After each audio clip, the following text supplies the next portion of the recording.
जय श्री राम। मैं बटेश्वर से महंत सुभाष गोस्वामी।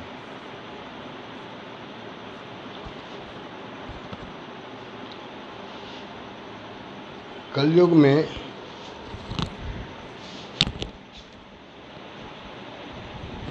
लगभग सभी लोग दुखी परेशान हैं। जो दौलत वाले हैं वो भी परेशान, जिन पर दौलत नहीं है वो भी परेशान,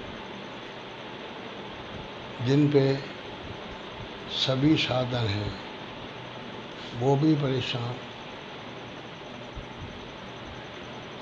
लेकिन जो लोग संतोष धन प्राप्त कर लेते वे सभी शांत हो जाते।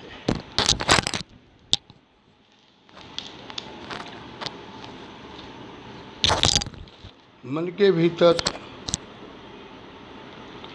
दो ही बातें होती हैं, अच्छी बुरी या अच्छे बुरी मिली जुली। कहते हैं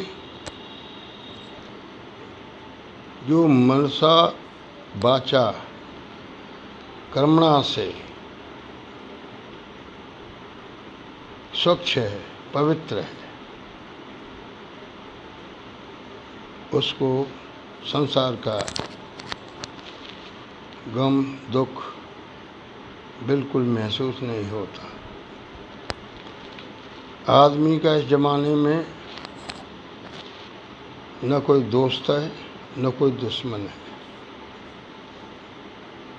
आदमी की इंद्रियां अगर वश में हैं तो वह अपना भी मित्र है और सभी का भी मित्र हो सकता है।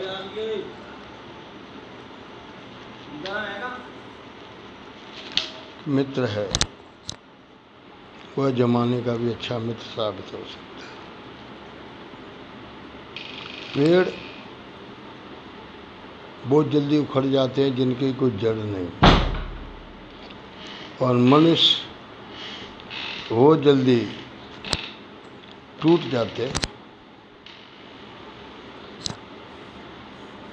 जिनका चरित्र की जड़ बहुत कमज़ोर है। यानी जो लोग छल कपट हेरा फेरी बेईमानी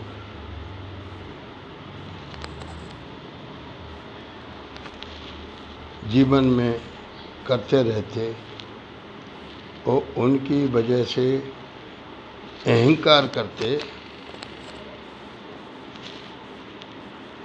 तो जरा सी आफत मुसीबत आई कि वे एकदम टूट जाते हैं, बाद में वो बर्बादी हो जाते हैं।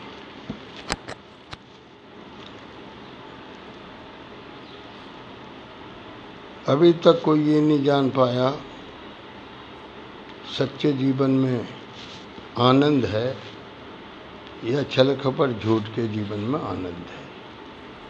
तो इतना मैं दावे के साथ कह सकता हूँ, यह दुनिया आनी जानी है। अतः एक तो इंसान को दुनिया वालों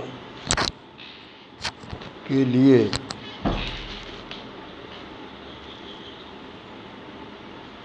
सद्व्यवहार रखें, विनम्रता से बात करें, मीठे वचन बोलें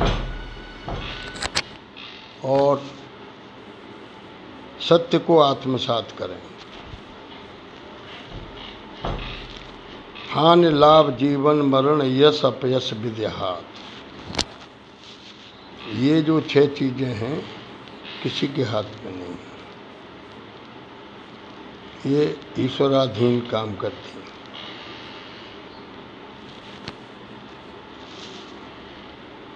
अधर्म करने से या अधर्म का रास्ता अपनाने से पहले तो सुख मिलता, लोग खुश हो जाते, हमने जुआ खेला, सट्टा खेला, 2 नंबर का काम किया, कितना घर धन दौलत से भर गया। लेकिन वे ये नहीं जानते जब अनाप शनाप दौलत 2 नंबर की आती है, यह बहुत सी भयंकर परेशानी भी लेके आती है, जरूर आती है, जिसके दुष्परिणाम लोगों को भुगतने पड़ते हैं और लोग भुगत भी रहे हैं। लेकिन ये सारे काम इसलिए किए उन्होंने कि सुख शांति आएगी।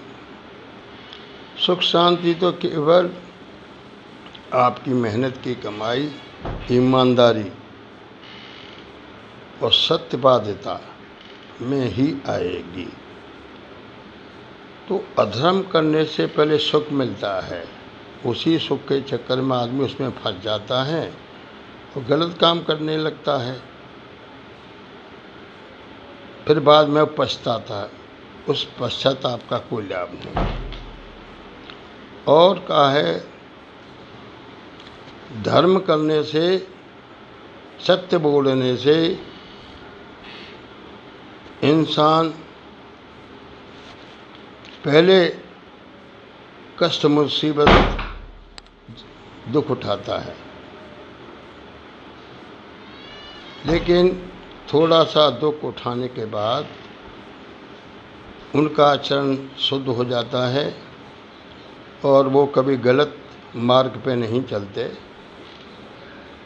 फिर उनकी उन्नति होती है, फिर वो आजीवन सुखी सुख प्राप्त करते हैं। जो छल कपट का जीवन अपनाते और उसकी दौलत पे इतराते, अहंकार करते, वो लोग अपने आप को समझदार कहते हैं, लेकिन मैं कहता हूँ उनसे बड़ा कोई मूर्ख नहीं है। अब आप ये देखिए, इस दुनिया में कौन ऐसा आया है जो अमर हो? तो जो भी संपत्ति आपने या हमने इकट्ठी की, या तो वो हमें छोड़ेगी या हम उसे एक दिन छोड़ जाएंगे। तो हर चीज़ का जहाँ तक कोशिश ये करनी चाहिए कि उसका सदुपयोग करो, दुरुपयोग तो नहीं। किसी भी चीज़ का दुरुपयोग बहुत खराब होता है। चाणक्य ने कहा है धन दौलत कमाइए और उसको ज़रूरत के मुताबिक खर्च कीजिए। ये नहीं दूसरों को दिखावा कर रहे हैं, हमारे पास इतने मकान है, इतनी कार है, इतना सोना है, जेवर चांदी है। अरे भाई, जिसको आप दिखा रहे हैं तो उससे आप क्या संदेश देना चाहते हैं? जिसको दिखा रहे हैं कल वो नहीं रहेगा और आप भी नहीं रहेंगे। और जो छल कपट हेरा फेरी का जीवन, अहंकार का जीवन जीते हैं, 90% वो लोग बीमार रहते हैं। शुगर की बीमारी, ब्लड प्रेशर की बीमारी, किडनी की बीमारी, सभी रोग उनको होते हैं। फिर वो अच्छा भोजन भी नहीं कर सकते, बस दवाई खाते रहो। ये क्या जीवन है? जीवन तो बेकार हो गया। तो झूठ कपट बोलने से आदमी बीमारी से ग्रस्त हो जाता है, इस बात को आप जान लीजिए। क्योंकि आत्मा अपवित्र हो गई। वो कहती है नेक काम करो, आप उसके विरुद्ध काम करते हैं, तो आपको कहाँ से सुख मिलेगा? तो उस धन संपत्ति का सदुपयोग करो। सदुपयोग ये है, या तो आप उसे घर परिवार के ऊपर खर्चा कर लो, कमाया इसलिए खा पी लो, पता नहीं कब जीवन ख़त्म हो जाए। लेकिन और साधु संत आपको कहेंगे माया तो ठगनी है, इसको फेंको। जब फेंकना ही है तो हम कमा क्यों रहे हैं? कमाओ इसलिए आप जीवन का सुख